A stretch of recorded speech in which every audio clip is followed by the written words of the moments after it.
জীবনের সর্বশেষ যে কাজটা কথাটা বলেছিলেন সেটা ছিল কি? নামাজ।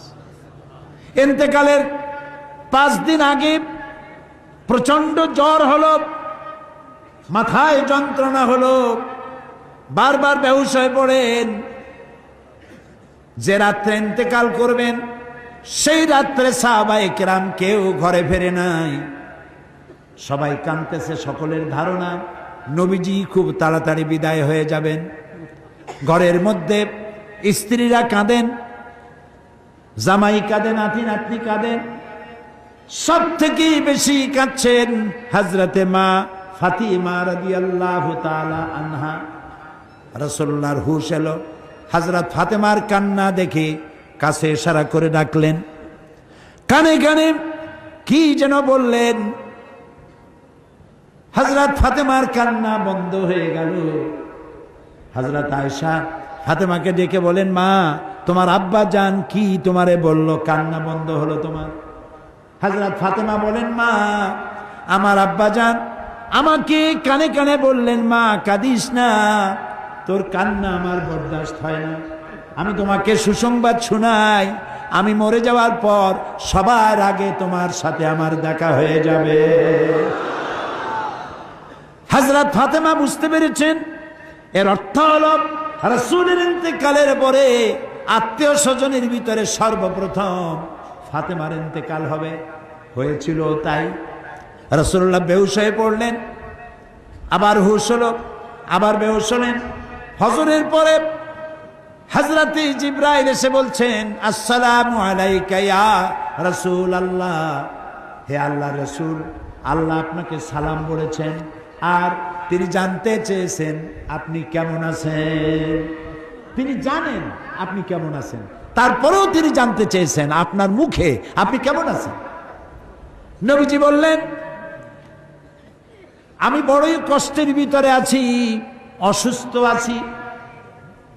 হযরতে জিবরাইল বলছেন, ইয়া রাসূলুল্লাহ, একজন নতুন ফেরেশতা এসেছে আজ আমার সাথে, যে ফেরেশতা কোনো মানুষের কাছে আসার জন্য অনুমতি কোনোদিন চায় নাই আর কোনোদিন চাবেও না, শুধু আপনার অনুমতি চায় আপনার কাছে আসার জন্য।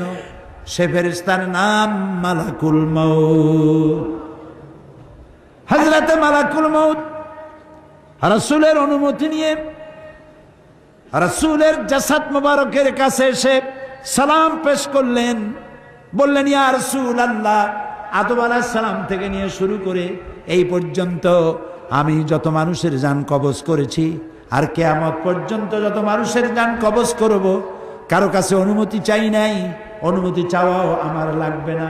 কিন্তু আজকে আসার সময় আল্লাহ রাব্বুল আলামিন আমাকে বলেছেন আমি যেন আপনার অনুমতি চাই। রাসূলুল্লাহ বললেন, মালাকুল মউত, আমি যদি তোমাকে অনুমতি না দেই? হযরতে মালাকুল মউত বলেন, ইয়া রাসূলুল্লাহ, আল্লাহ তাআলা বলেছেন অনুমতি যদি না পাও ফিরে এসো। আল্লাহু আকবার, আল্লাহু আকবার। হযরতে জিবরাইল বলেন, ইয়া রাসূলুল্লাহ, আল্লাহ রাব্বুল আলামিন আপনার সঙ্গে দিদারের ইন্তজার করতেছেন। নবী বললেন, মালাকুল মউত, তুমি তোমার কাজ শুরু করতে পারো। মালাকুল মউত যখন জান কবজ করতে যাবে, রাসূলুল্লাহ বললেন, আয়েশা একটু কাছে আসো। ওই যে সোনা ছিল কয়েক টুকরা, সোনাগুলোর খবর কি? 6 টুকরা, ছোট্ট ছোট্ট 6টা টুকরা সোনা ছিল। সোনাগুলো কই? হযরত আয়েশা বলেন, আমি তার যত্ন করে রেখেছি। নবীজি বলছেন, এক্ষুনি স্বর্ণ টুকরাগুলি সদকা করে দাও।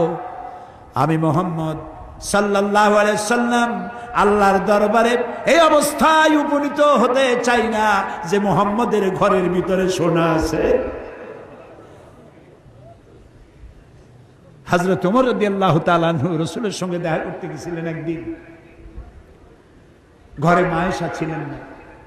হযরত ওমর সালাম দিয়ে ঘরের মধ্যে ঢুকে দাঁড়ায় দাঁড়ায় কাঁদতেছেন, বাচ্চা শিশুর মতো ডুকরে ডুকরে কাঁদছেন।